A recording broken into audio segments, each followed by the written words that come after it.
markers are here. Hello, everyone.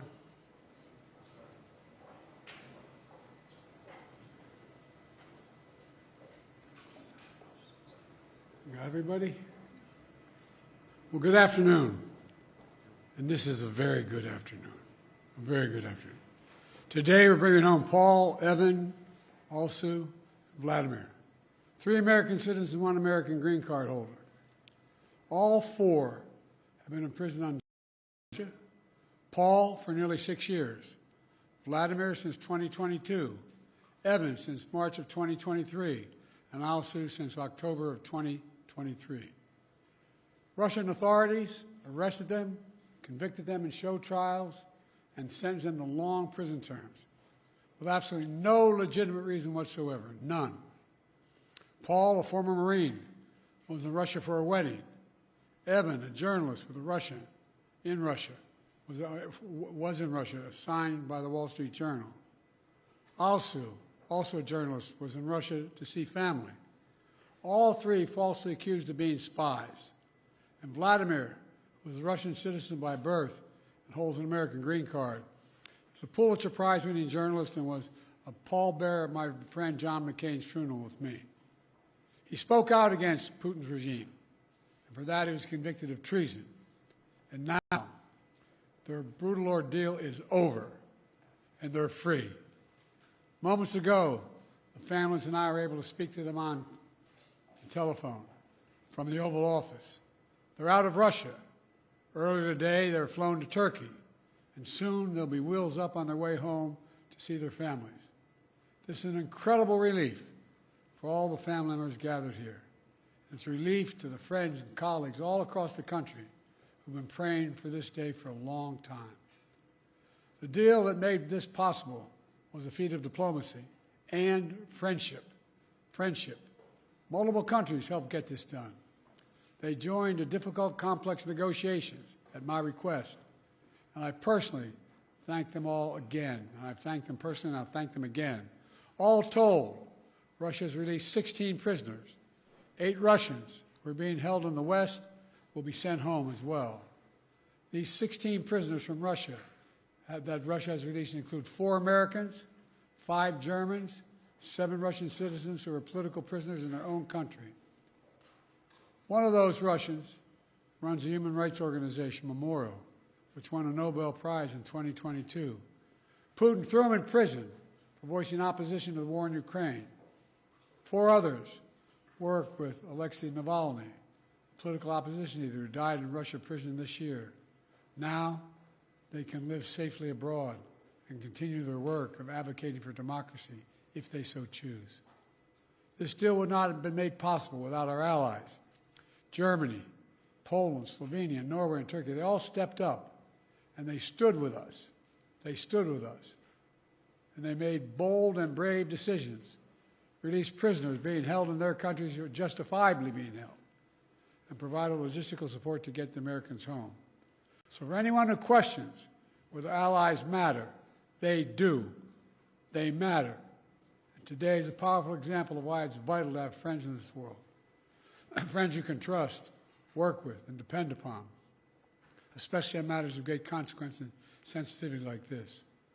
Our alliances make our people safer, and we began to see that again today. Let me say this. It says a lot about the United States that we work relentlessly to free Americans who are unjustly held around the world. It also says a lot about us that this deal includes the release of Russian political prisoners. They stood up for democracy and human rights. Their own leaders threw them in prison.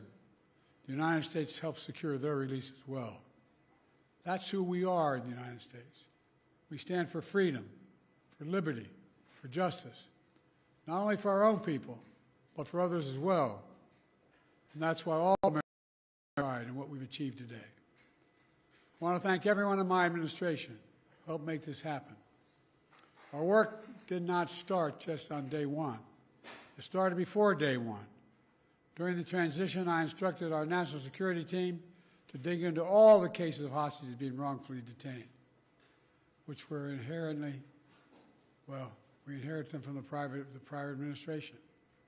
I wanted to make sure We hit the ground running, and we did.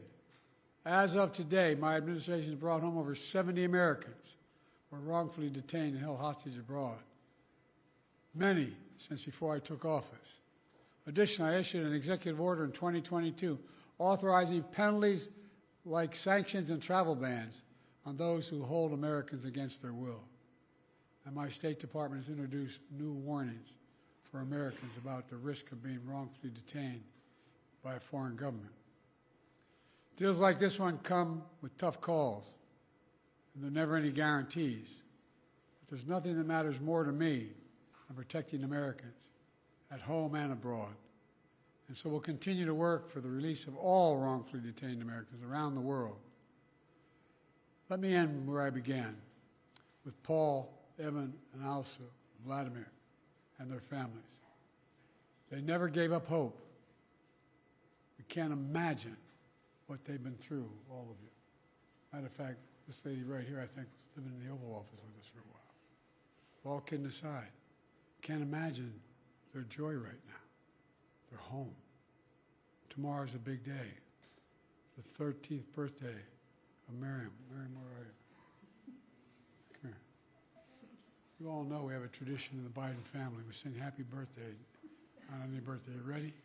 All of you. Happy birthday to you. Happy birthday to you. Happy birthday, dear Miriam. Happy birthday to you. Remember, no serious guys till you're 30. God love you. She's all Sue's daughter. Now she gets to celebrate with her mom. That's what this is all about. Families. Able to be together again, like they should have been all along. So I want to thank you again to everyone who did their part. In just a few hours, we'll welcome home our fellow Americans. We're looking forward to that. God willing, we're going to be out at Andrews and get that done.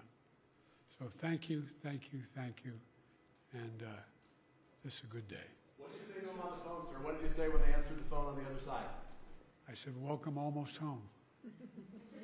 How do you countries, these so-called abductor states, from simply taking more Americans in order to get more of their prisoners home? How do you end these perverse incentives, sir? Well, advising people not to go certain places. Tell them what's at risk, what's at stake.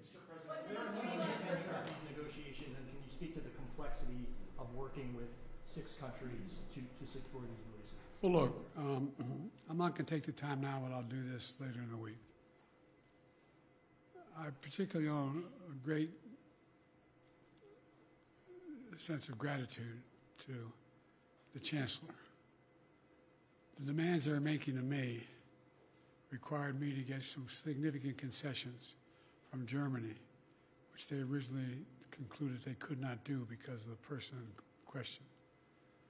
But everybody stepped up. Poland stepped up. Slovenia stepped up. Turkey stepped up. And it matters to have relationships. It really does. These things matter. Pardon me? Could this improve relations with Russia? Is there any avenue for that after this prisoner exchange deal? As my sister might say, your lips to God's ears, man. Did you ever speak directly with Vladimir Putin about this, or would you be willing to speak with Putin now directly? I don't need to speak with Putin. Anyway. How did you weigh that decision of letting somebody out who sounds like, by the way, we heard tonight? I got home innocent people. Thank you. All right. Thanks, everybody.